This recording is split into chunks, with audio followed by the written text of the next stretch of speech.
Bonsoir à toutes et à tous et merci de nous retrouver pour ce lundi de l'INA. Après une petite interruption, nous avons le plaisir de vous retrouver donc pour un lundi organisé en partenariat avec le Master Médiation culturelle de l'Université Paris 3 Sorbonne Nouvelle. Puisqu'en effet, si vous nous suivez depuis quelques temps déjà, vous savez que nous avons depuis quelques années ce partenariat donc avec des étudiants, des étudiantes qui nous aident à renouveler le regard sur leurs archives, qui nous proposent leurs thématiques, les sujets qui les intéressent et qui montent avec nous ces séances qui ont choisi donc les invités que vous allez entendre ce soir et qui ont travaillé aussi sur la sélection des archives. En l'occurrence, c'est Nina Auclair, Anna Schroer et Vera Yacoubi qui ont préparé cette soirée et qui vont la présenter pour vous. Elles ont invité Sébastien François, que je vais inviter à me rejoindre sur scène, enseignant-chercheur à l'UCO de Nantes, spécialiste du phénomène des fanfictions, qui a dirigé récemment avec Thomas Pillard un numéro de la revue Genre en série, dédié aux écrits de la réception. Nous avons aussi Nina Hazel, autrice notamment de la fanfiction qui s'appelle Le Contrat, inspirée de l'univers d'Harry Potter, mais je ne présente presque pas parce que je crois que vous connaissez tous ici. Donc une praticienne en fait de la fanfiction. Et puis Christian Lebar, professeur de sciences politiques à Sciences Po Rennes, spécialiste des cultures des identités politiques, qui a publié récemment une petite sociologie des Gilets jaunes en 2021. Autour de nos trois intervenants qui présenteront, contextualiseront, expliqueront les archives, nous avons préparé un petit quart d'heure de lancement. Ce quart d'heure vous est présenté par Tiffany Anton qui va vous présenter les collections de l'INA, puisque l'INA archive le web, figurez-vous, et archive en fait la trace des médias, comment dirais-je, le déploiement des médias audiovisuels jusqu'au web. Et donc, dans ces archives, on trouve évidemment beaucoup de sources, de traces pour travailler sur les réceptions et les fans en ligne. Et c'est ce que ma collègue Tiffany Anton, qui est donc chargée de mission à l'INA, chargée de mission de valorisation du dépôt légal du web, va vous présenter à l'instant. Je vais... Pardon ? C'est Anna ou Anna Schroer qui va faire l'animation de cette soirée et que j'invite du coup également à nous rejoindre. Et je voulais aussi remercier évidemment toute l'équipe de l'INA qui a travaillé sur cette soirée aux côtés de nos étudiantes. Catherine Gonard à la coordination, Jean-Michel Briard, responsable technique, Lara Bochereau pour la recherche documentaire, Élodie Roblin à l'accueil, et toute l'équipe de l'INATech pour son accueil et son soutien. Merci, je vous souhaite une très bonne soirée. Il y aura comme chaque fois un temps de questions à la fin de l'événement, donc vous pourrez préparer vos interventions aussi. Et voilà, je laisse la parole à Tiffany qui a un micro. Bonsoir à tous. C'est bon, ça fonctionne. En introduction à ce lundi de l'INA, je vais vous présenter l'évolution des pratiques des communautés de fans sur le web à partir d'illustrations issues de l'archive du dépôt légal du web. J'appuierai mon propos, c'est bon ? J'appuierai mon propos à partir de 4 exemples de productions audiovisuelles françaises. Dans un premier temps, nous allons voir les évolutions du web et des pratiques de fans et comment elles ont pu influencer les pratiques de fans. Dans un premier temps, dans les années 90, il y avait le web 1.0 qu'on peut aussi appeler le web statique. Le web statique, c'est un web unilatéral, des personnes qui publient de l'information sur des sites ou encore des blogs destinés à être consultés par des tiers, mais qui n'ont pas la possibilité de réagir à ces publications. L'internaute qui navigue sur la toile est passif, car il réceptionne de l'information donc sur des pages statiques. À partir des années 2000, arrive le web 2.0, qu'on peut aussi appeler le web participatif ou web social, où l'internaute est devenu ce qu'on peut appeler un web acteur, c'est-à-dire qu'il participe à l'élaboration de contenus sur la toile, grâce à des technologies dynamiques dont on va parler un peu plus tard, et à des mises en réseau multiples. Dans les années 2000, on a une évolution des blogs personnels. Il est possible maintenant d'interagir via les commentaires. On a aussi des forums, donc chaque participant peut ouvrir des discussions diverses sur des diverses thématiques et sur lesquelles les internautes peuvent réagir, mais il y avait quand même une modération au niveau de ces blogs. Les réseaux sociaux, bon, Twitter, Facebook, Instagram, on les présente plus. On peut partager de la publication, on peut liker, ce qu'on appelle des engagements. Et des plateformes vidéo telles que YouTube, Dailymotion, que l'on peut aussi considérer comme un réseau social. Il permet non seulement de partager du contenu audiovisuel avec des tiers, mais on peut aussi partager les vidéos et liker. On peut se rendre compte que l'évolution du socle technique du web a grandement participé à l'essor des communautés de fans en ligne. Avant d'évoquer avec vous les objets web archivés qui sont liés au fandom, je vous propose une brève présentation du dépôt légal du web. Alors, au niveau du contexte légal, il a été créé en 2009. Il fait suite à une évolution de la loi sur les droits d'auteur et aux droits voisins qui prévoit la conservation des sites web. Au niveau de notre périmètre, c'est les objets liés aux productions audiovisuelles françaises TV Radio, mais aussi des émissions natives, des émissions du groupe Média et aussi tous les objets autour des personnalités du paysage audiovisuel français. On a un outil de consultation qui met à disposition l'archive. Il est disponible à l'INATEC en salle P, donc la salle audiovisuelle, aussi dans les antennes INA en région, dans des universités partenaires et dans des bibliothèques. Alors, quel type d'objets web est-ce qu'on collecte? Donc, les sites web, la collecte a commencé à partir de 2009, mais on a récupéré des versions antérieures de certains sites, grâce à la fondation américaine Internet Archive. Par exemple, le site de l'INA.fr, la première version, date de 1997. On a aussi des vidéos et des podcasts, donc on les récupère soit parce qu'elles ont été embarquées dans les sites que nous archivons, mais aussi parce que nous collectons des chaînes telles que YouTube ou sur Dailymotion, et à ce moment-là, on récupère toutes les vidéos et les métadonnées associées à ces vidéos. On a aussi Twitter, donc à partir de 2014, c'est venu un peu plus tard. Donc quand on ajoute un compte à la collecte sur Twitter, par défaut, on ajoute 3200 tweets, ce qui est assez conséquent, et bien sûr, le robot moissonne régulièrement. On collecte aussi des hashtags, donc qui sont liés à l'audiovisuel, mais aussi à l'actualité et qui résonnent dans les médias. Et à ce moment-là, Twitter nous donne uniquement un pourcentage de tweets. Alors, qu'est-ce qu'on a comme objets web qui sont liés au fandom dans notre archive? Environ donc 660 blogs et sites, 200 comptes Twitter et 110 chaînes de vidéos. Dans un premier temps, nous allons évoquer la présence des fans sur les sites ou les blogs, car c'est le premier outil d'échange sur le web. Et nous allons parler de la série Plus belle la vie.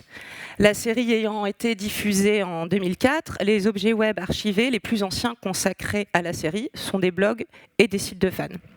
Je ne présente pas trop la série, mais à ce jour, on est à 4546 épisodes, aujourd'hui d'ailleurs, et l'arrêt de la série est programmé en novembre 2022, aux grandes dames des fans qui se sont déjà exprimés de manière très triste sur les réseaux sociaux. Dans notre archive, on a 160 blogs et sites de fans. Les fans s'y retrouvent pour parler de l'intrigue, ou encore des personnages, ou des interprètes, voire même des fois quelques petits spoilers. Quand on regarde ces sites, à la consultation, on voit qu'il y a une volonté de la part de l'éditeur du blog de publier de l'information, de la diffuser, de la partager auprès d'un public qui peut être intéressé et d'offrir à ce public la possibilité de commenter et d'interagir autour de ces publications. On peut presque dire que c'est déjà presque un prototype des réseaux sociaux. Dans notre archive web aussi, on note la présence de 50 skyblogs à peu près. Donc, qu'est-ce qu'un skyblog? C'est un site web de réseau social gratuit qui a été créé fin 2002 par Skyrock, la chaîne de radio Skyrock. L'avantage des skyblogs, c'est qu'il est facile de prise en main pour les internautes. Il ne nécessite aucune connaissance technique pour diffuser des informations. Il a aussi une vraie liberté d'expression.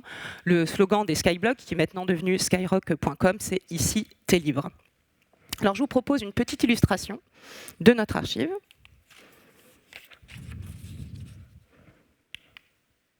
Et la vidéo ne part pas.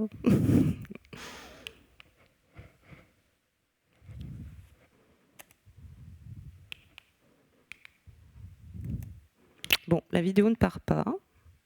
J'espère qu'on ne l'a pas enlevée tout à l'heure. C'est dommage. On va prendre un peu de temps du coup, excusez-moi, on va faire ça comme ça. Donc, je vais vous présenter notre outil qui s'appelle WebMedia. Ici, on va regarder un skyblog qui se définit comme le premier skyblog. Il a été créé en 2005. Ici, vous avez toutes nos versions qui sont archivées. On peut rechercher par année, par mois et par heure de passage du robot de collecte. Donc voici un blog avec des articles. On voit ici un réseau d'amis, donc des fans qui sont intéressés par la série Plus belle la vie et qui suivent ce blog. On a une liste de contenus qui sont proposés par le blogueur et les internautes, tout comme l'éditeur du blog, peut commenter, réagir et répondre. Un autre exemple d'un site, donc plusbellelavie.org, qui est un site de fans qui est toujours actif à ce jour et très très actif. On va regarder une version ici de 2010. Il a été créé en 2004. On voit ici quand même une vraie volonté de publication et ça reprend même la police dans les petits encarts de Plus belle la vie. Un onglet ici qui est dédié aux fans, donc avec tous les fans qui suivent ce blog. Et là, il s'agit même de voter pour le fan du mois. Alors, ce qui est intéressant sur les deux exemples que je viens de vous montrer, c'est que ce Skyblog et ce site ont été créés avant le site officiel plusbellelavie.fr. Alors, je n'ai pas de date exacte sur le site de plusbellelavie.fr, mais on a quand même une première captation en septembre 2005, et sur la page d'accueil du site, c'est encore en construction. Donc, les fans se sont même déjà emparés de la toile avant même le diffuseur qui est France 3. Bon, ça revient au début.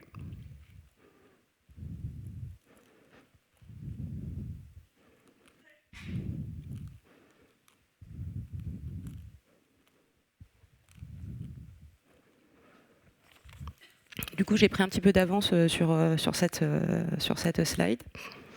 Alors, dans l'archive aussi, en ce qui concerne Plus belle la vie, on a aussi à peu près 10 comptes de fans, évidemment le compte officiel de la série, et aussi des hashtags qui concernent la série Plus belle la vie, hashtag Plus belle la vie, hashtag PBLV, etc., etc.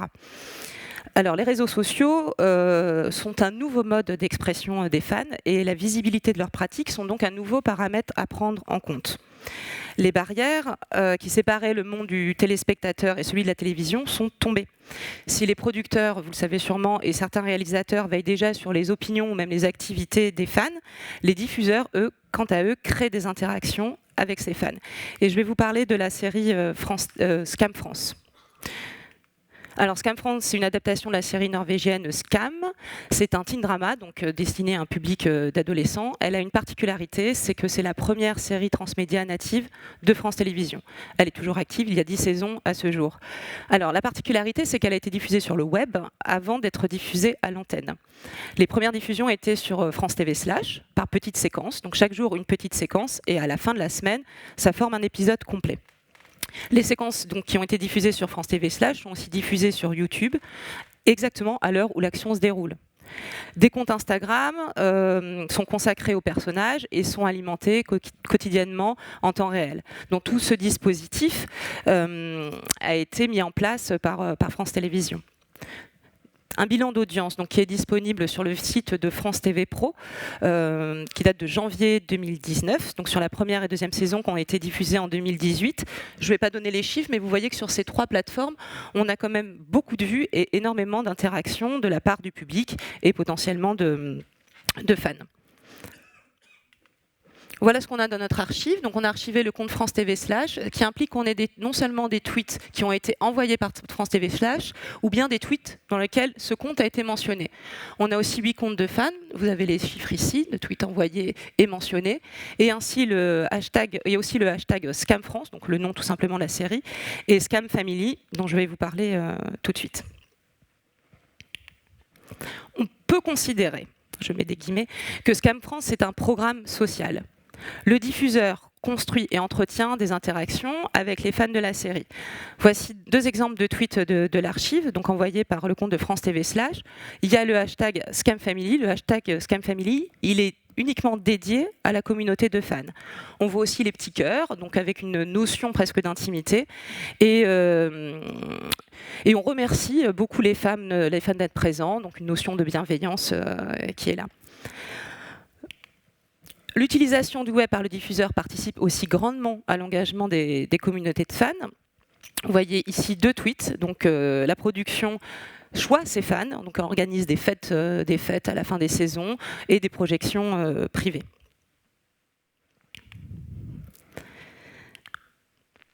Alors, on les écoute aussi, ces fans.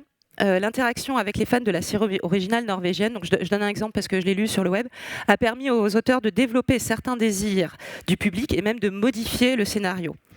Mais les fans d'une série peuvent également être créatifs et rédiger eux-mêmes leurs propres textes. Et là, nous allons parler des fanfictions. Qu'est-ce qu'un récit ? Qu'est-ce qu'une fanfiction ? Donc, c'est un texte que certains spectateurs écrivent pour prolonger, compléter ou amender leur roman, film ou encore série télévisée favorite. C'est une définition de vous, Monsieur François, et je pense qu'à la lecture, on peut dire que c'est pas faux.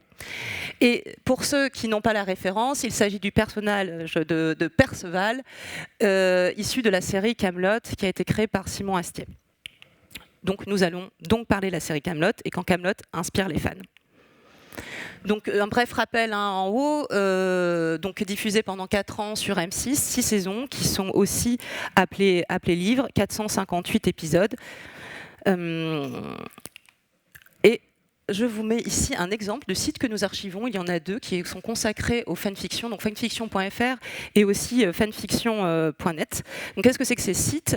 C'est, si vous voulez, des auteurs de fanfiction qui déposent leurs fanfictions sur les sites et qui les mettent à disposition de lecteurs et potentiellement de fans de la série. Un exemple ici, donc là on a ce qu'on appelle une continuation, le livre 7, donc qui n'existe pas dans la série originale. Vous voyez ici en bas avec le nombre de vues ici et le nombre de téléchargements, qu'il y a vraiment beaucoup de public qui passe par là et qui lit cette fanfiction. Un autre exemple, ce qu'on appelle un crossover, donc là Kaamelott et Star Trek, le tout mélangé, avec aussi beaucoup de vues et un nombre de téléchargements assez conséquent.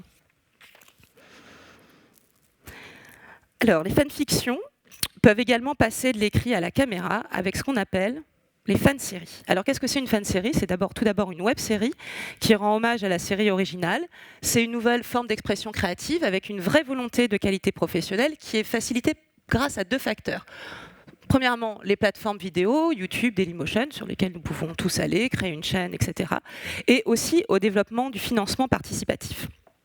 À propos de ces fan-séries, Alexandre Astier, je cite, a dit dans une chaîne YouTube qui s'intitule Capsule Pop, dans le cadre d'un petit reportage consacré aux fanfictions que nous avons dans l'archive, « C'est avant tout d'être très flatté de ça, parce que j'ai l'impression de voir des gens qui sont dans le cadre où j'aurais pu me trouver, moi, face à des gens qui m'ont inspiré. » Et je vais vous présenter rapidement 3 fan-séries qui concernent Kaamelott.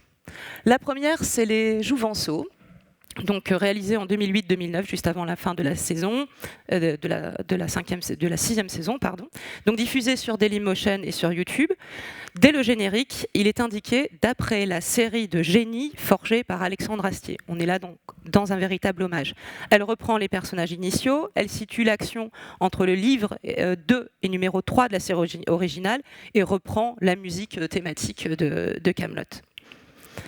Brocéliande, donc qui est assez récente, elle a été réalisée grâce à un financement participatif sur Ulule. En fait, elle propose des histoires en parallèle de la série originale avec des créatures de fantaisie qu'on ne voit jamais dans la série originale de Kaamelott, mais malgré tout qui sont évoquées et qui vivent donc dans la forêt de Brocéliande. Pour l'anecdote, 2 comédiens du casting de la série originale sont au casting de cette série-là. Alors Mordred, elle connaît un petit destin un peu particulier. Elle a été écrite et réalisée par un étudiant de cinéma. Elle a été aussi financée par Ulule, la plateforme Ulule. Et il a même soumis son scénario à Alexandre Astier. Vous voyez ici 2 tweets de l'archive qui l'encouragent, même sans argent, de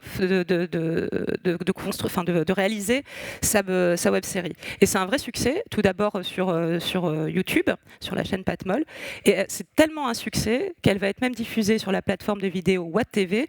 Et WattTV, c'est un peu vieux, ça s'est arrêté en 2016, c'est l'ancienne plateforme de vidéo de TF1. Donc une fan-série et une fanfiction prolongent donc une œuvre originale. Et l'arrêt, peut-être certains l'ont-ils vécu, c'était le cas pour moi pour Game of Thrones, peut-être vécu comme un deuil pour les fans. Et parfois refuser de faire son deuil, c'est aussi tout tenter pour qu'une série se poursuive. Et nous allons voir ici comment les fandoms se mobilisent, et je veux parler de la série télévisée HeroCorp. Alors, les fans de cette série, pour éviter l'arrêt de la série, se sont mobilisés en organisant une campagne intitulée Pinage. Alors, qu'est-ce que c'est Pinage ? C'est tout simplement le cri de guerre des personnages de la série qui sont des super-héros. Un petit rappel sur la série, donc encore un Astier, créé par Simon Astier cette fois-ci. Elle a été diffusée, les deux premières saisons ont été diffusées sur Comédie jusqu'en 2010, en début 2010. Faute d'audience, Comédie décide de ne pas renouveler sa commande auprès du producteur, Cald Productions. Et les fans, soutenus par un fanzine qui s'appelle Le Village, lancent donc cette fameuse campagne Pinage dont je viens de vous parler pour une 3e saison d'Hérocop. Ici, vous avez une capture du site des fans qui s'appelle HeroCorp France, du fandom HeroCorp France. Donc, qu'est-ce qu'ils proposent comme mobilisation? Tout d'abord, d'envoyer des cartes postales de soutien, des pétitions, des Pinage Events, donc c'est-à-dire rassembler un maximum de fans simultanément dans différentes villes de France, et les inscriptions sur les pages et les groupes Facebook. Un exemple de mobilisation sur les réseaux sociaux, donc Twitter ici. Par exemple, le deuxième tweet du Pinage ici, il s'agit donc du coup d'un Pinage Events. Donc, et on va écouter ce que Capitaine Sport Extrême a à nous dire. Allez, en espérant que cette fois elle se lance.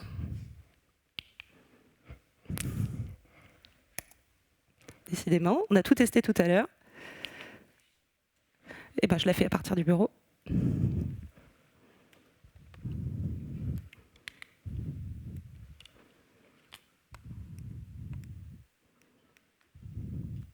Désolée, vous allez voir tout mon fouillis.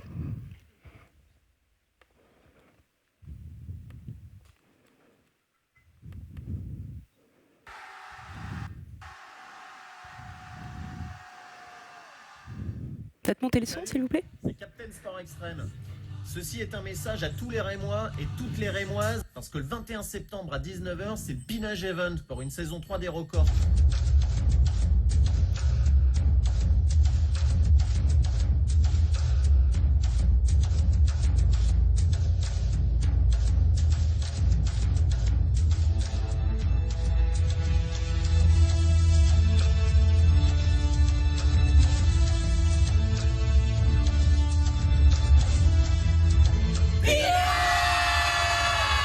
Saison 3, écoutez, je crois que les gens ont entendu un peu votre colère.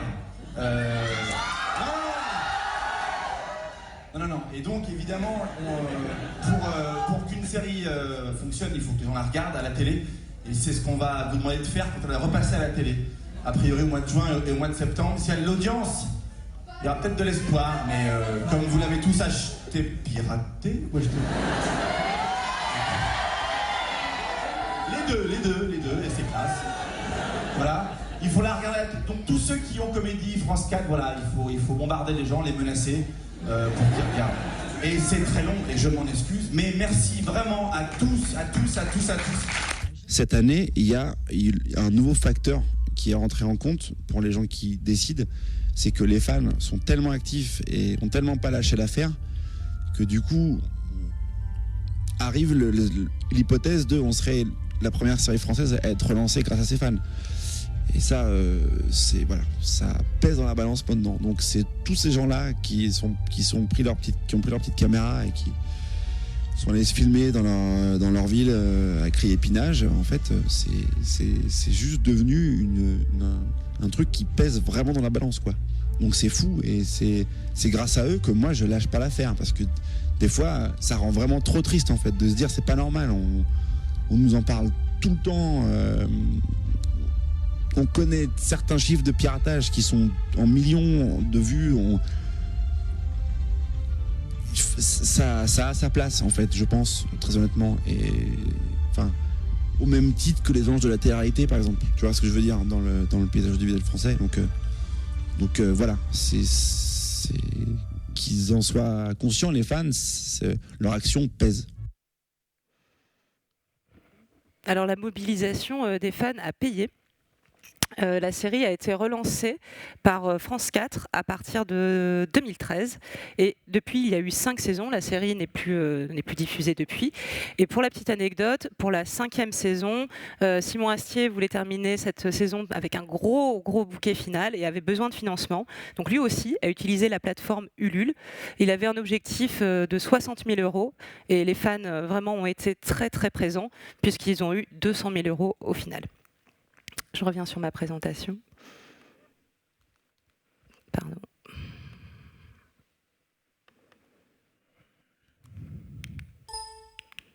On va tout redéfiler. Fallait pas la fermer. Si vous avez manqué des choses, c'est le moment, on peut lire vite.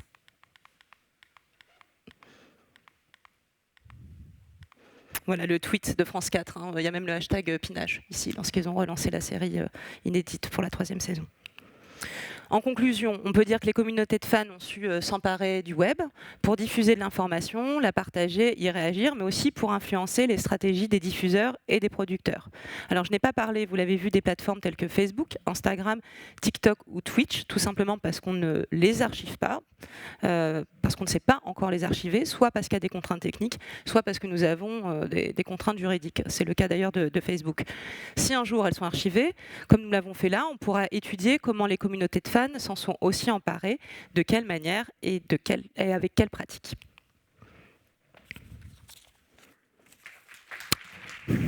Désolée pour les bugs.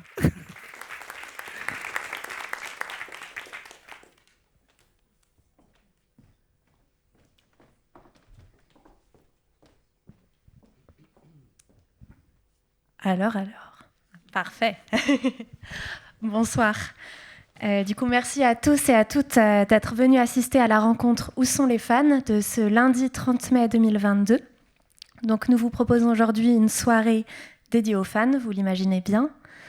À cette occasion, nous serons invités à entrer dans leur univers, à explorer la diversité de ces communautés et leurs motivations. Nous nous interrogerons également sur la figure de l'idole, et le rôle des fans dans sa construction. Donc, le visionnage des archives sélectionnées nous permettra aussi de relativiser le cliché de la groupie et de partir à la découverte de la création artistique qui émane de la fanatitude. Au fil des projections, nous échangerons sous la forme de questions-réponses sur la nature de ces communautés, leur évolution et le contexte dans lequel elles sont nées. Donc, je vous propose sans plus attendre de commencer à visionner notre première séquence qui concerne donc la figure de l'idole et le rôle des fans dans sa construction.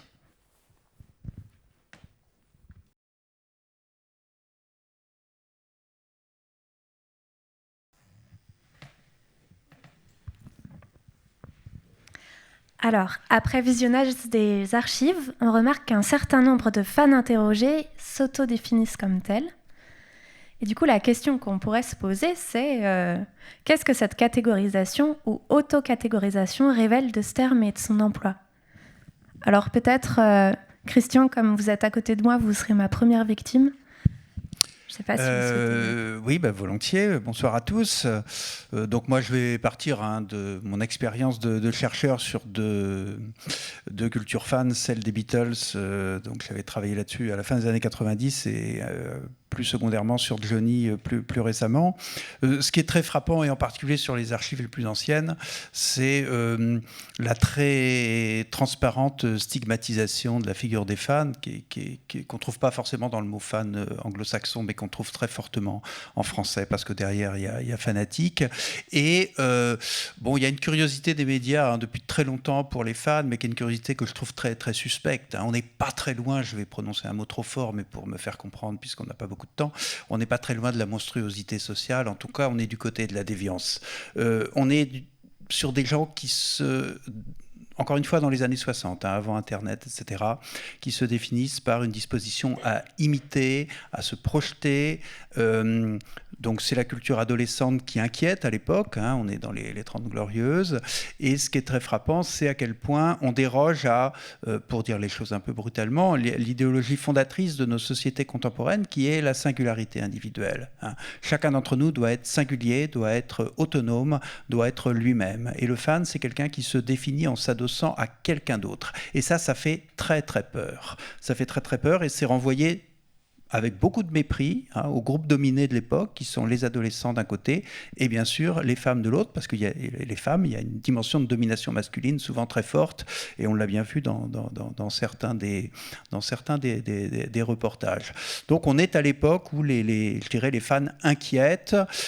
Dans le meilleur des cas, on se moque d'eux, et dans le pire des cas, on y voit un phénomène presque pathologique. Moi, j'ai retrouvé des vieux bouquins écrits par des psychologues. Votre enfant est fan. Est-ce que c'est grave? Est-ce que ça va durer longtemps? Est-ce que, etc. Non, ça n'est qu'un moment. Vous inquiétez pas, il en reviendra. Elle en reviendra, etc. Ce qui est très intéressant, mais je vais laisser la parole à mes collègues, c'est qu'à partir des années 2000, c'est plus du tout ça. D'abord, on est tous fans. On est tous fans de plein de choses.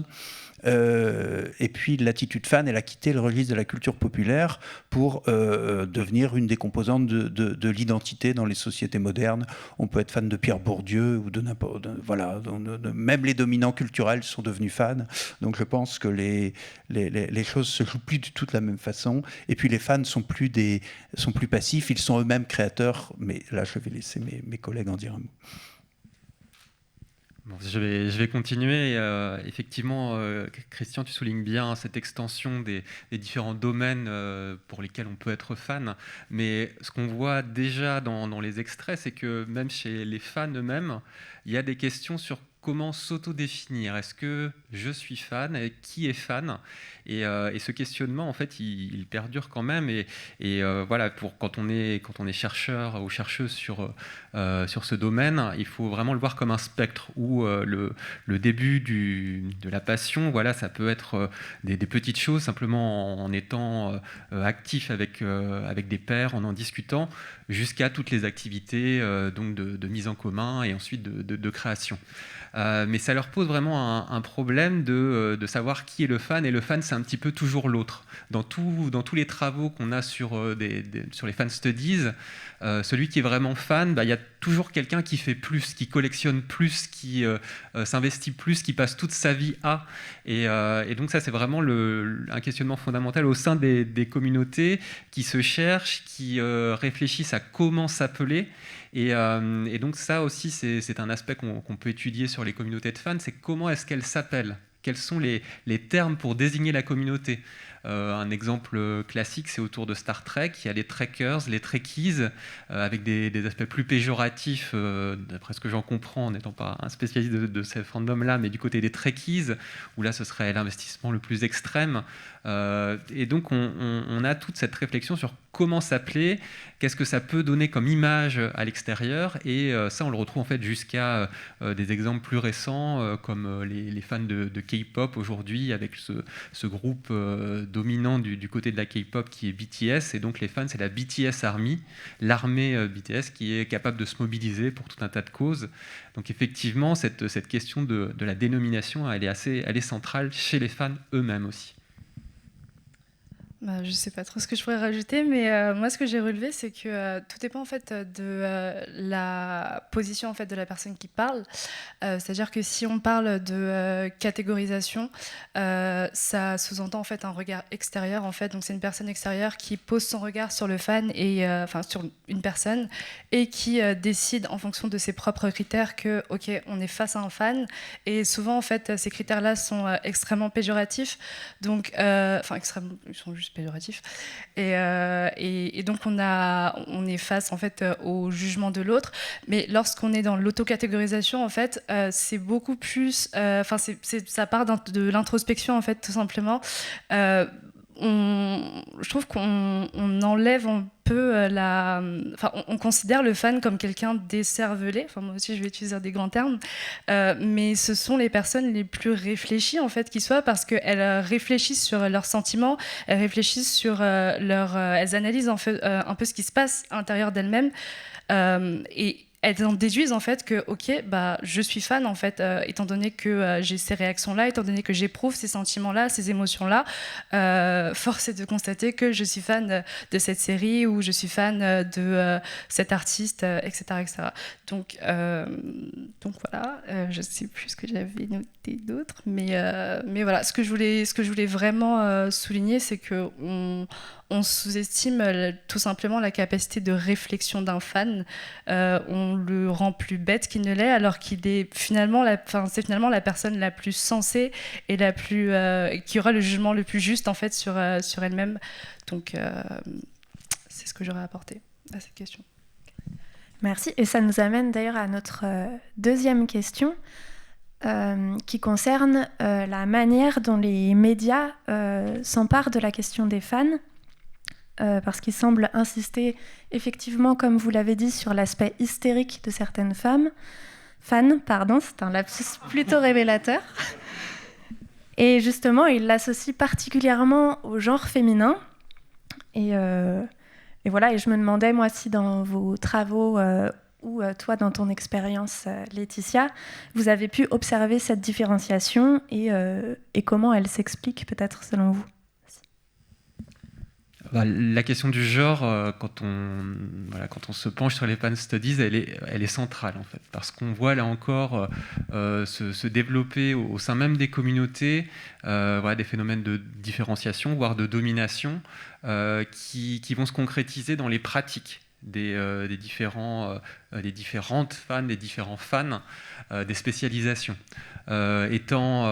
Moi plutôt apportant mon expertise sur la fanfiction, la naissance de cette pratique, le fait de se mettre à prolonger une histoire, une série, un film au travers de la fiction, eh bien c'est par exemple une modalité dont se sont saisis des fans femmes. Voilà, au moment où c'est apparu à la fin des années 60, début des années 70, pour le phénomène moderne de la fanfiction, eh bien, c'était parce que dans les communautés de fans de science-fiction, c'était largement dominé par des fans hommes qui trustaient toute une partie des fanzines, donc ces publications amateurs où on commentait des séries de science-fiction ou des romans de fanfiction. Ceux qui commentaient, qui analysaient, qui pouvaient se pencher vers des éléments autour de la proximité avec la science, etc.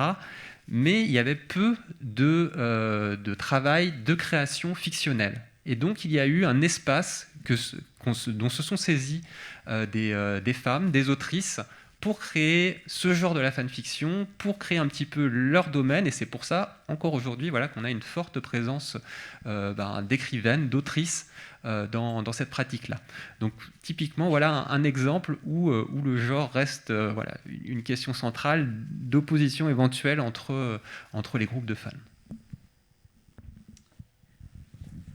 J'aurais énormément à dire sur cette question. Je vais essayer d'être brève, mais oui, en fait, en tant que femme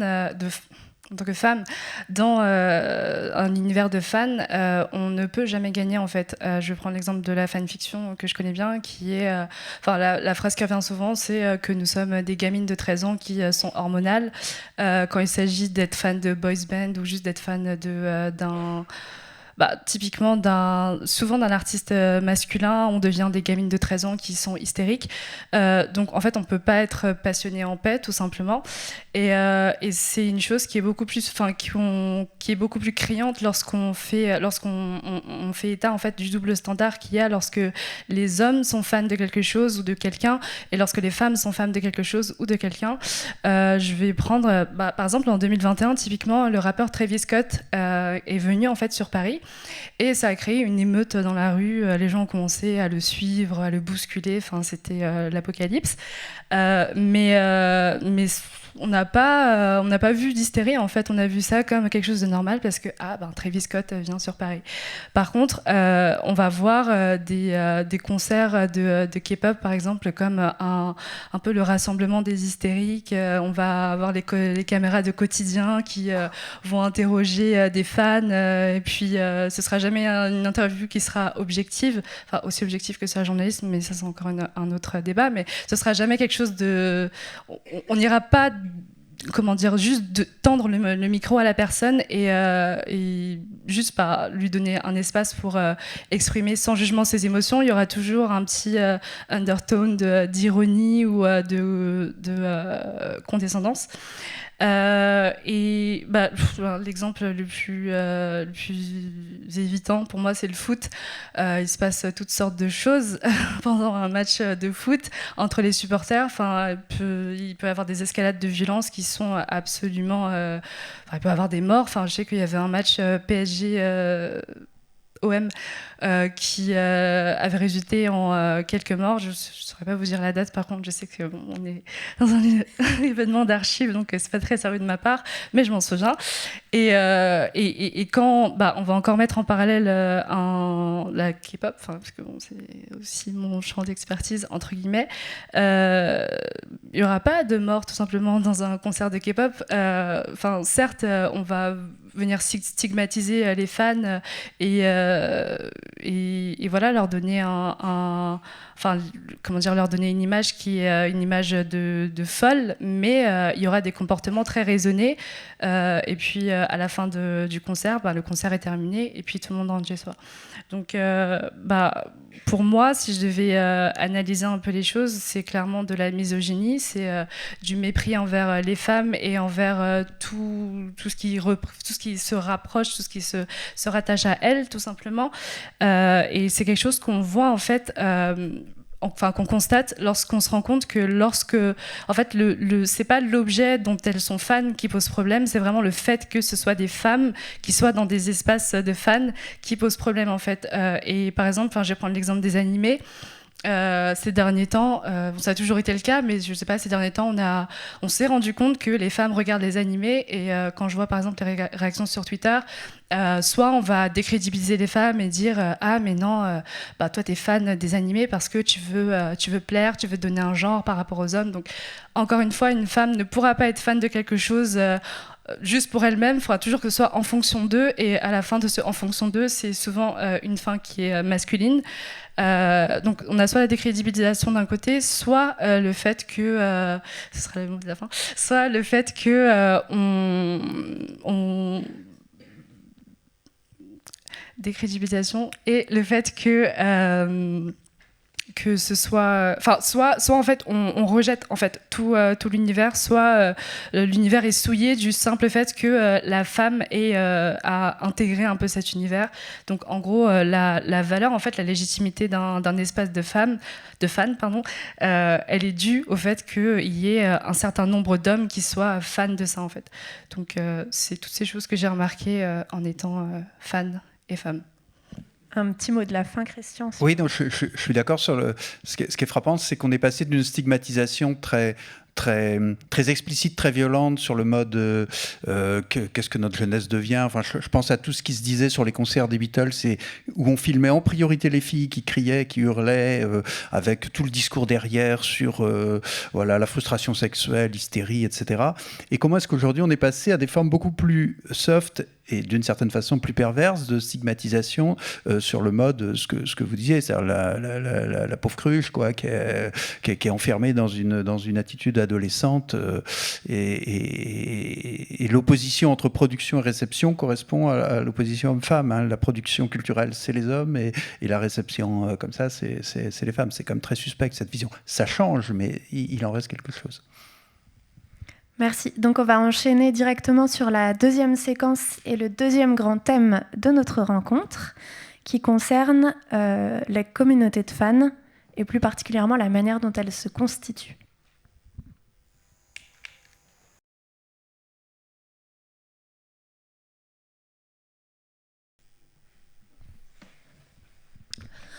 On remarque ici, du coup, qu'être fan, ça n'est pas simplement une relation de fan à l'idole, mais aussi une relation de fans, entre fans, à l'intérieur de communautés qui se réunissent autour d'une personne célèbre, d'un ouvrage, d'une série. Donc, pouvez-vous nous parler de ces communautés et de leur rôle dans la construction identitaire du fan ? C'est parti. Si je commence, alors moi ce que j'avais observé sur les fans des Beatles, c'est une alternance entre des moments d'hyper-individualisation. Hein. J'écoute la musique dans ma chambre, dans l'obscurité, je m'enferme, mes parents ne me dérangeront pas, etc. Donc des moments, ce que nous on avait appelé la plongée en soi-même, avec mon collègue Jean-Charles Ambroise. Et puis des moments effectivement d'inscription communautaire. On a besoin d'autrui bienveillant et semblable parce que ça nous rassure par rapport aux normes qu'on évoquait tout à l'heure, à la crainte du ridicule, etc. Et ces communautés fonctionnent comme des communautés de suspension des normes sociales ordinaires, je veux dire.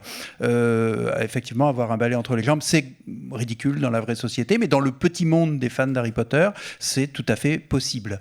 Et chez les fans des Beatles, par exemple, vous avez une hiérarchie des grandeurs qui est pas du tout celle de la société ordinaire. Hein. Il y a les gens qui connaissent toute l'œuvre des Beatles, mais il y a les gens qui ont vu des concerts, il y a les gens qui ont rencontré les Beatles, il y a comme ça une hiérarchie, hein, jusqu'à effectivement les gens qui sont tout en haut, c'est ceux qui peuvent se vanter d'avoir parlé à Paul McCartney, etc. Donc voilà, c'est un monde qui a sa propre aristocratie, qui a ses propres élites, et qui des fois peut être travaillé par des postures un peu aristocratiques sur le mode le grand public, hein, les gens qui aiment bien les Beatles, etc. Ils n'y connaissent rien, ils n'en sont pas dignes, ils connaissent Yesterday et Let It Be, mais en fait ils n'y connaissent rien. Nous sommes une espèce d'avant-garde éclairée, pour faire une analogie politique un peu bizarroïde, mais assez justifié, je crois, parce que nous sommes dignes de ceux que nous admirons. Donc effectivement, ça fonctionne comme des communautés, comme des substituts familiaux. Une femme disait tout à l'heure, son père, s'il n'y avait pas eu son père, il n'y aurait pas eu Claude François, etc. Donc voilà, tout ça, évidemment, fait sens dans un contexte de déclin des identités collectives classiques, professionnelles, religieuses, etc. Ça, c'est un peu la matrice sociologique globale, mais je crois qu'il faut l'avoir en tête quand même.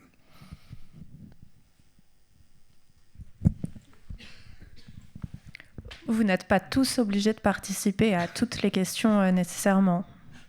Sinon, sur la communauté, oui, il y a encore beaucoup de choses à dire, parce que ce qui était bien avec les extraits, c'est qu'on pouvait voir aussi toute la diversité au sein d'une même communauté. En fait, on a déjà affaire, là par exemple, autour d'Harry Potter, à un des fandoms en fait qui concentre le plus d'activités de fans diverses.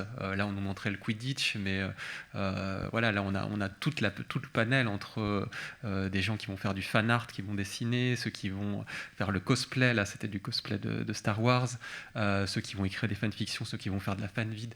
Donc déjà une communauté en fait, elle existe effectivement autour d'un objet, autour d'un contenu médiatique, mais qu'est-ce qui est derrière en fait, son unité que dans les premiers travaux de Fan Studies on valorisait, on essayait de mettre en avant effectivement le fait qu'il y avait des moments où se concrétisait l'existence de ces publics particuliers. Et bien en fait elle est souvent plus fragmentée qu'on ne croit. Ça peut être autour d'activités différentes. Et puis au sein même d'activités, on va avoir encore des sous-communautés, des gens qui vont éventuellement s'opposer, parfois fortement. Du côté des fanfictions, c'est par exemple les oppositions entre ceux qui défendent certains couples. Hein. Des grands enjeux de la fanfiction, quand on écrit ce genre de texte, c'est parfois et souvent même de remettre en couple des héros, des personnages secondaires, avec des personnes différentes que dans l'histoire originale, que dans le canon, et on va avoir des oppositions entre ceux qui défendent tel ou tel couple. Ron, dans l'histoire originale, est fini avec Hermione, mais est-ce que Hermione n'aurait pas dû finir avec Harry Potter? Est-ce que Harry Potter n'aurait pas dû finir avec Draco Malfoy? Et donc on a tous ces enchevêtrements, là encore, de sous-communautés, donc qui peuvent vivre en bonne harmonie, en étant des coexistences de sous-genres de fanfiction, mais on peut avoir parfois des oppositions fortes, moi ce que j'ai appelé des fanfrictions parfois, où on va voir les groupes s'opposer, de ne pas supporter qu'on aille trop loin par rapport au canon, à l'histoire originale, et donc voilà, la communauté, elle a tous ces rôles-là à la fois. La communauté de fans, c'est un endroit où on peut effectivement se développer, trouver des gens avec qui parler de ce qu'on aime, de ce qui nous passionne, mais aussi de sujets parfois plus complexes, c'est le cas des fanfictions. On touche à la sexualité, à la mise en couple, et aussi on va rencontrer parfois des oppositions avec des gens qui sont tout en haut de la communauté, ou entre eux, des groupes un peu divergents. Je vous propose, comme le temps presse un peu, de passer directement à la troisième et dernière séquence de cette rencontre, qui concerne directement du coup les créations artistiques qui sont imaginés par les fans eux-mêmes.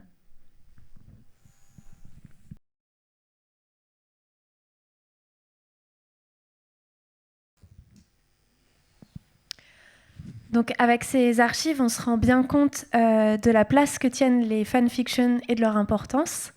On a forcément pensé à vous, Laetitia, puisque vous êtes écrivaine de fanfiction. Et on se demandait, nous, comment s'articule du coup le monde de la fanfiction avec celui des œuvres d'origine. Et quel statut ce type d'œuvre il a dans le domaine de la création artistique. Mais la fanfiction a toujours été dans une zone grise. Si on parle vraiment de façon purement légale, et j'ai mes petits articles là sous les yeux, déjà ce qu'il faut savoir c'est que ce n'est pas du plagiat, parce qu'il n'y a pas en fait une intention de se faire passer pour l'auteur ou de s'approprier en fait ses œuvres. Et donc là je vais citer 2 articles du Code de la propriété intellectuelle. Donc il y a le 112.3 qui autorise en fait les traductions, adaptations, transformations, arrangements des œuvres de l'esprit, et qui estime en fait qu'elles ne portent pas préjudice aux droits de l'auteur de l'œuvre originale. Mais par contre, l'article d'après prohibe les représentations et reproductions intégrales ou partielles de ces œuvres-là. Donc la fanfiction se situe entre les deux. Il y a aussi le fait qu'il ne faut pas que l'auteur de fanfiction touche de l'argent en fait sur cet écrit de fan. Donc ce sont du coup ça s'ajoute aussi à la liste à la liste des choses qu'il ne faut pas que cette personne fasse. Concernant le droit moral en fait de la personne dont je vais prendre J.K. Rowling du coup, concernant le droit moral de J.K. Rowling, elle peut, vu que c'est son œuvre originale, elle peut dire oui, j'accepte qu'on fasse des fanfictions, comme non, je n'accepte pas que l'on fasse des fanfictions sur mes œuvres. Et l'auteur de fanfiction est, en théorie, censé respecter en fait ce droit-là. Donc si elle dit oui ou si elle se prononce pas dessus, on peut se dire bon bah c'est bon, le terrain est bon, on peut faire de la fanfiction dessus. Par contre, si elle dit non, ça devient illégal et ben les personnes qui le font, c'est à leur risque et péril. Par contre, dans les faits, j'ai encore jamais vu, par exemple, on va prendre l'exemple de Game of Thrones, George R.R. Martin est fondamentalement contre la fanfiction. Mais bon, quand je vais sur un site comme on a beaucoup cité fanfiction.net, il y a aussi un grand site qui est AO3 mais qui est beaucoup plus anglophone.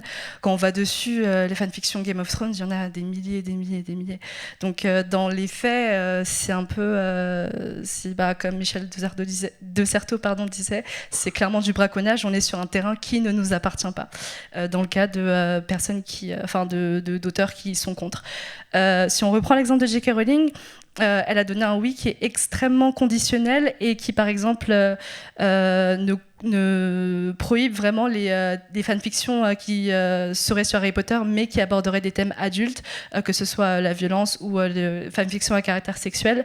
Mais on va pas se mentir, le Drarry, donc Draco et Harry Potter, donc on parlait du yaoi tout à l'heure, clairement dans ce champ-là, c'est le 5e couple en fait le plus écrit en termes de fanfiction, et on se doute bien que bon, il ne joue pas juste au Quidditch dedans, donc il y a vraiment des thèmes qui sont abordés qui ne plairaient pas à J.K. Rowling, mais c'est comme ça, et encore une fois c'est le 5e couple le plus écrit, donc faut imaginer le nombre d'écrits qui se sont faits dessus.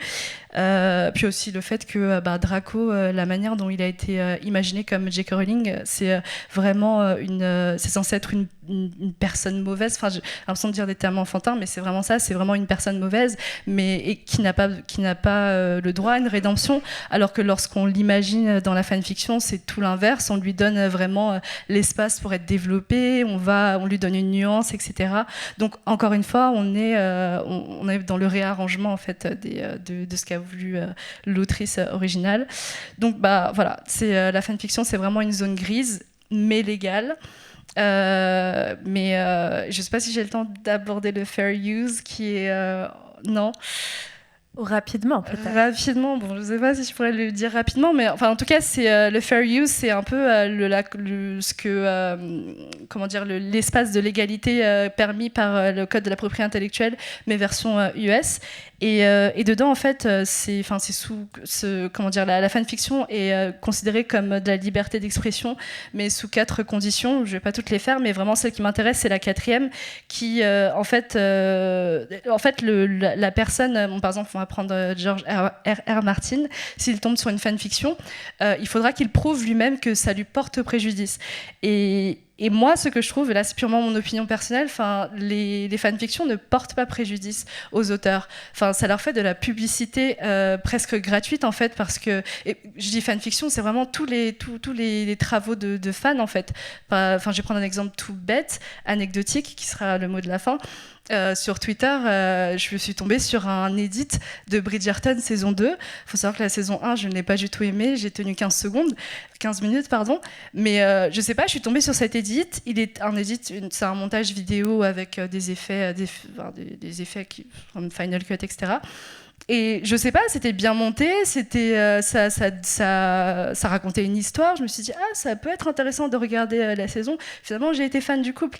Donc, il y a une promotion en fait gratuite qui est faite par le fan, et il y a une extension aussi de l'œuvre qui est faite par le fan qui est à accepter, je trouve, pour les auteurs des œuvres originales. Juste un mot pour rebondir. Dans une thèse récemment soutenue sur les fans de Tolkien, l'auteur, dont j'ai oublié le nom, je m'en excuse, a montré qu'il y a un stade où les fans de Tolkien considèrent que Tolkien s'est trompé. Voilà, dans la description de son monde, là, que j'ai jamais lu Tolkien, je ne sais pas ce que c'est, mais enfin, j'ai un peu compris quand même. Voilà, l'idée que c'est un monde qui lui appartient, qu'il en est le propriétaire, et que voilà, il peut y avoir des incohérences, mais enfin, c'est son monde à lui. Non, certains fans vont dire non, il y a une erreur. Il n'a pas inventé, il l'a découvert, et dans cette découverte, il a commis des erreurs de description. Et nous, les fans, nous savons ce qu'est vraiment l'univers mieux que Tolkien. C'est fascinant du point de vue de la théorie littéraire et puis du point de vue de la théorie de la réception, parce que là, on n'est plus du tout dans le fan qui gobe ce qu'on a produit. On est vraiment dans un brouillage, et c'est très bien comme ça. Et je partage complètement tout ce que vous avez dit, un brouillage des identités du producteur et du récepteur.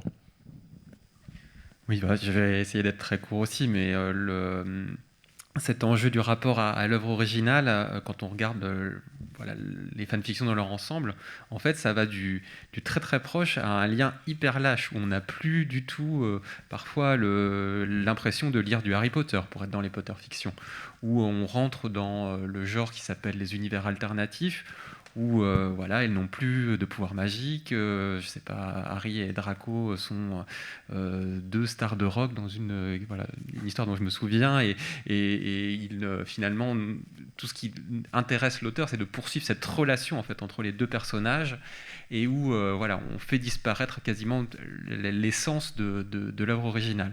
Donc effectivement, ça donne une impression, quand on prend la fanfiction dans son ensemble, qu'elle peut partir dans un nombre de directions incroyable, et que finalement, parfois, l'œuvre originale n'est qu'un prétexte. Et c'est ce qui a permis en fait à quelques fanfictions d'échapper à leurs origines et de devenir de nouvelles œuvres, et donc avec les quelques fanfictions phares qu'on peut à chaque fois citer, comme 50 Shades of Grey, 50 nuances de Grey, ou After d'Anatole. Les 2 ont eu des prolongations cinématographiques aussi.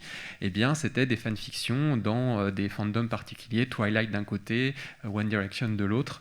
Eh bien, quand on voit l'œuvre finale, aujourd'hui, on ne sait plus qu'il y avait cette accroche. Et donc, pour sortir, pour devenir une nouvelle œuvre, il faut se détacher de l'œuvre originale.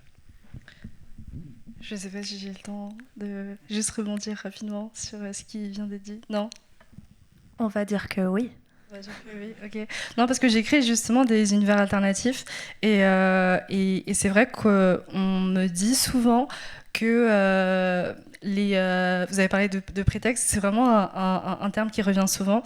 De mon humble point de vue, de ce que je fais avec juste le regard que je pose sur mes œuvres, c'est pas tant un prétexte en fait. Je peux voir de l'extérieur comment ça peut être vu comme étant un prétexte, mais en soi, lorsqu'on fait, si par exemple, si je me dis un jour, bon bah, ok, je change les noms, je change les noms, je publie sur Amazon et je me fais de l'argent dessus, clairement. Ce sera pas aussi simple que ça en fait, parce que le plaisir que je retire dans le fait de faire de l'univers alternatif, c'est de me dire, ok, là il y a des éléments qui sont dans l'univers Harry Potter, qui sont reliés à la magie, etc., des sorts, des lieux, etc. Comment est-ce que je vais pouvoir m'amuser à retranscrire ça dans un univers qui est complètement moderne en fait, et ce sera ça en fait qui sera intéressant, parce que lorsque le lecteur ou la lectrice va lire, il y aura des clins d'œil qui vont se faire un peu dans son esprit, parce que elle va voir, la personne va voir que tel élément qui était dans Harry Potter, dans l'univers de la magie, a été réutilisé ici, et du coup c'est pas une réutilisation un peu aléatoire, j'essaie de faire des liens entre les deux, mais ceci étant dit, je comprends qu'on puisse penser que ce soit un écrit totalement original, parce que j'ai souvent entendu ça, et moi-même je peux voir comment est-ce qu'on peut penser ça. Voilà. Ce sera les mots de la fin pour cette rencontre sur les fans. Merci à tous les trois. Oui, bien sûr, j'allais l'annoncer.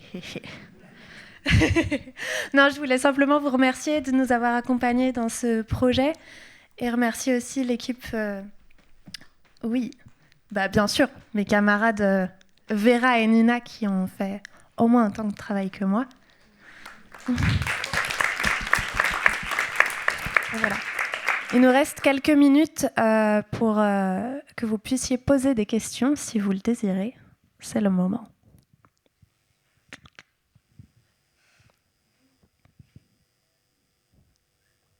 Alors, la première question étant toujours la plus difficile, je me permets de la poser. Donc, on a bien vu dans toutes vos analyses et dans les montages que d'un côté, il y avait quand même les fans de stars, d'idoles, de vedettes, voilà, et de l'autre, les fans plutôt d'univers fictionnel qui allaient jusqu'à la création, la recréation même d'univers fictionnel. Est-ce que quand même il ne reste pas un fossé un peu entre les deux, avec les seconds qui sont quand même désormais reconnus, y compris valorisés dans leur travail créatif par les sociologues, par les médias, enfin, voilà, qui ont acquis une certaine légitimité, et quand même un peu toujours ce regard condescendant des médias notamment, qui persiste sur les fans, au sens les fans des vedettes. Donc je pense qu'on a parlé rapidement des fans de K-pop ou même encore des fans de Johnny. Est-ce que ça reste pas quand même une pratique qui est un peu réservée aux préadolescents ou à des vieux fans de rock un peu ringards? Est-ce que ces communautés-là ont réussi aussi à se faire entendre, à se faire reconnaître, que ce soit par les chercheurs ou par les médias? Est-ce qu'il y a une affirmation aussi de ces pratiques-là?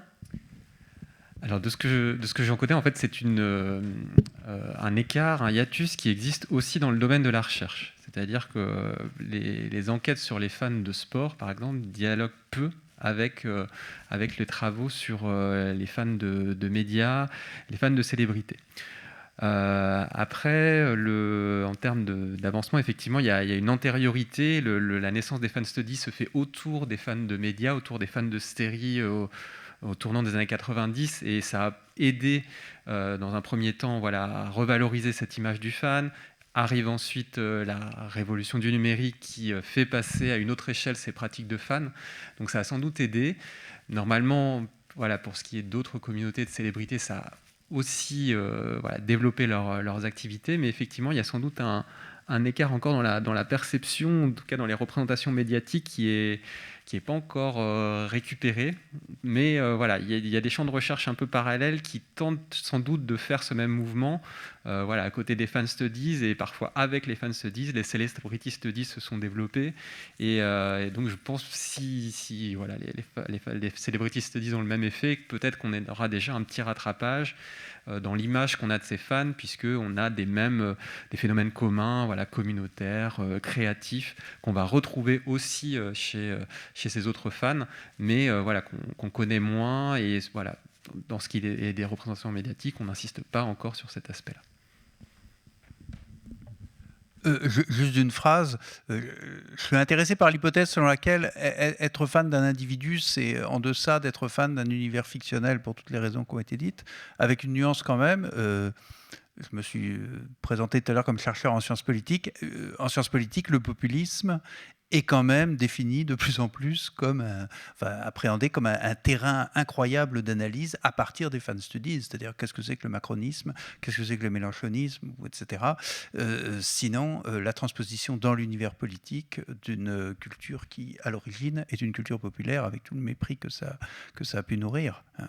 Donc, attendons de voir. Je ne sais pas si je peux juste apporter ma petite pierre à l'édifice. Je vais parler de la K-pop, parce que en plus d'être fan d'Harry Potter, j'ai été fan pendant très longtemps de BTS, enfin 3 ans, de BTS. De ce que j'ai pu voir à l'interne, les fans, en fait, on en revient à comment dire, on en revient aux fans qui sont beaucoup plus conscients de leur position et de leur statut que les autres. Elles savent en fait qu'elles sont, il y a beaucoup plus de condescendance. Je vais dire elles parce que c'est majoritairement féminin. Elles savent en fait qu'il y a beaucoup plus de condescendance, et elles parce que surtout c'est des femmes. Bref, elles cumulent un peu discrimination, c'est un grand mot, mais en tout cas le mépris, enfin les à la ligne. Et en fait, elles le savent, et le fait de le savoir, ça leur permet de se délester plus rapidement de ça et de ne plus en faire compte. Et ça en fait un peu une force qui n'est pas trop contrôlable en fait, de l'extérieur, parce qu'elles sont extrêmement organisées entre elles. Elles ne regardent plus en fait les articles ou parce que en étant à l'interne, j'ai pu voir aussi la manière dont elles étaient mentionnées dans des articles comme des médias comme Rolling Stone. Enfin, ils sont censés savoir parler des fans, mais quand il s'agissait de fans de K-pop, il y avait toujours un peu de trucs qu'on retrouvait aussi avec les One Direction, parce que oui, j'ai été fan de One Direction. On retrouvait aussi, c'est toujours ce même mépris. On en revient en fait au fait que ce soit surtout des femmes et que les gens se disent hystérique. Enfin, vraiment, c'est un cycle. On n'arrive pas à s'en défaire. Mais ce qui change maintenant avec et de ce que j'ai pu voir avec la K-pop en général et avec les fans de BTS, c'est que elles s'en fichent en fait. Elles s'en fichent et elles avancent. Et leur but en fait, c'est de faire avancer BTS avec elles. Et du coup, c'est ça que je trouve assez beau. Et c'est très éclairant sur l'autonomie par rapport aux médias. C'est très intéressant. Merci. Est-ce que je passe le micro à une autre question ?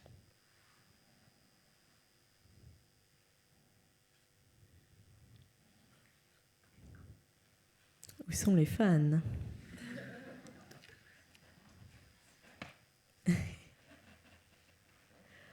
Non.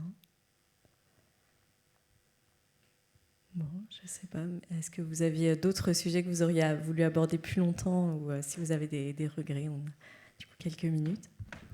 J'ai en réalité à peu près le triple des questions qui ont été posées là pendant cette soirée. Je ne sais pas si c'est une bonne idée de s'y mettre à présent. Dites-moi. Je pense qu'on peut prendre 5 minutes si vous voulez. C'est parfait.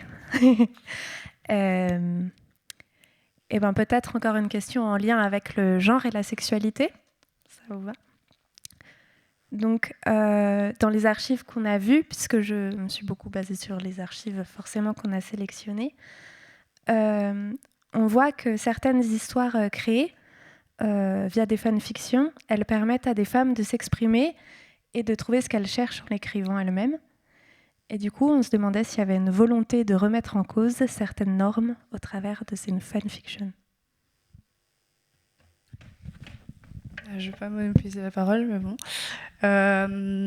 Oui, clairement. Et puis, c'est super intéressant. Enfin, l'extrait d'archives que vous avez choisi était super intéressant parce qu'elle parlait en fait d'une liberté qui est donnée aux femmes d'exprimer leur sexualité dans un cadre où elles sont anonymes, en fait. Et cette anonymisation fait qu'elles ont plus ce poids qui est le poids de la société. Aussi cliché que ça puisse paraître comme expression, mais elles ont plus ce poids d'être juste ce poids d'être une femme en fait, ayant une sexualité, assumant cette sexualité aux yeux de tous en fait. Et c'est intéressant parce que j'avais et du coup c'était sur prochain épisode de mon podcast, je l'ai fait sur le Drari, donc le couple Draco-Harry. Et ce qui est intéressant, c'est qu'on en parlait avec mon intervenante et elle me disait que la plupart des yaoi du coup Drari sont écrits par des femmes en fait, parce que c'est comme si à travers le couple homosexuel, la femme arrivait tout simplement à s'exprimer et à se délester en fait de ce poids de sa propre hétérosexualité et tout ce qu'il y a de patriarcal derrière. Et elle pouvait juste vivre elle-même sa propre vision de l'érotisme. Après, c'est un exemple assez risqué, j'en ai bien conscience, parce qu'on peut très vite tomber dans la fétichisation. Mais ce que je veux dire par cela, c'est tout simplement que dans cet espace-là, la femme peut tout simplement s'explorer, tout simplement s'exprimer. Et j'ai un autre exemple en tête, je ne sais pas si j'ai... Parce qu'on parle tout simplement de genre, et ce que j'ai remarqué, c'est il y a un genre qui s'appelle le gender bending, enfin, je ne sais pas comment est-ce que je peux le traduire en français, mais voilà, tout simplement, mais voilà, l'inversion des genres. Et ce que j'ai pu voir plutôt dans le côté anglophone, c'est que beaucoup de personnes exploraient en fait leur transidentité à travers ça, c'est-à-dire que elles vont elles vont vivre en fait leur exploration de genre, elles vont tout simplement s'accepter elles-mêmes à travers les personnages avec lesquels ils ou elles écrivent. Et donc du coup, c'est aussi un autre pan de l'exploration du genre à travers les écrits de fanfiction et à travers juste les travaux de fans. Voilà.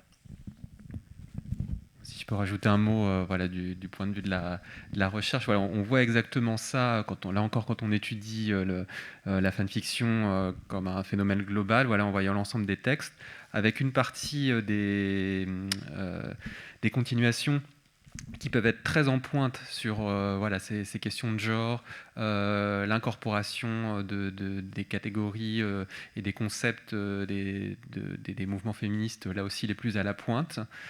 Sur la transidentité, par exemple, dans le numéro qu'on avait publié avec Thomas Pilar, il y a un article sur les fanfictions qui mettent en scène des personnages transgenres. Et de l'autre, en fait, on va aussi avoir, face à la diversité des textes qui, même sous des apparences de contournement de la norme, voilà, quand on a le fait de choisir 2 hommes à la place d'un homme et une femme dans le canon, qui peuvent reproduire malgré tout des clichés. En fait, on va avoir des filiations de textes qui peuvent être là aussi très ancrés dans ce qui pourrait s'apparenter à des formes de romans à l'eau de rose, en fait, avec la progression vers la mise en couple finale assez classique, alors que simplement on a juste changé le genre d'un des personnages. Donc en fait, on va avoir cette diversité là aussi dans le monde des fanfictions, avec des fans qui sont capables justement de s'en moquer. Quand on a des versions très classiques de mise en couple, même hétérosexuelle, en fait, c'est même des genres parfois parodiques. C'est le genre du Mary Sue, où on a une héroïne qui a tout un tas de qualités, qui va finir avec le héros original, avec Harry Potter par exemple, qui peut être très décrié par certains fans et par d'autres qui vont réussir à se l'approprier, à dire « moi j'assume, je fais de la Mary Sue et je suis capable de vous montrer que je comprends tous les codes, tous les clichés du roman à l'eau de rose et le refaire à ma sauce d'une certaine manière. »